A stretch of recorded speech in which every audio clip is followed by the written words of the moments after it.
నమస్కారం.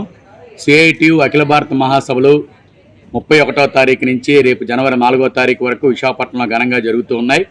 ఇప్పటికే అన్ని రాష్ట్రాల నుంచి ప్రతినిధులు హాజరయ్యి 4 రోజుల పాటు మహాసభలు ఘనంగా జరుగుతూ ఉన్నాయి. రేపు జనవరి 4వ తారీఖు నాడు లక్షలాది మంది కార్మికులతోటి ప్రదర్శన బహిరంగ సభ జరుగుతుంది.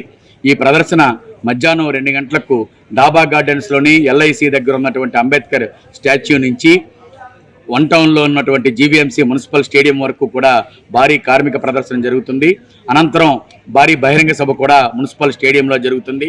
ఈ ప్రదర్శనకి బహిరంగ సభకి విశాఖ జిల్లాలో ఉన్నటువంటి కార్మికుల తాలూకా కుటుంబాలతోటి పెద్ద సంఖ్యలో హాజరవ్వాలని, లక్షలాది మంది కార్మికులందరూ కూడా ఈ సభలో పాల్గొనాలని విజ్ఞప్తి చేస్తున్నాం.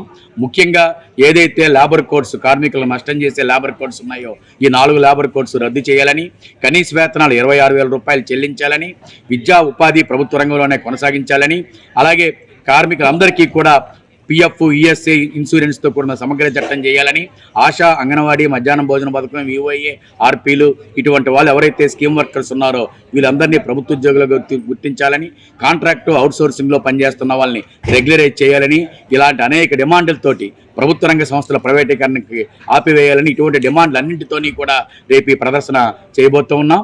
5 రోజుల పాటు చర్చించిన అంశాలన్నీ కూడా ఈ బహిరంగ సభలో సిఐటియు అఖిల భారత నాయకత్వం తెలియజేయబోతున్నారు.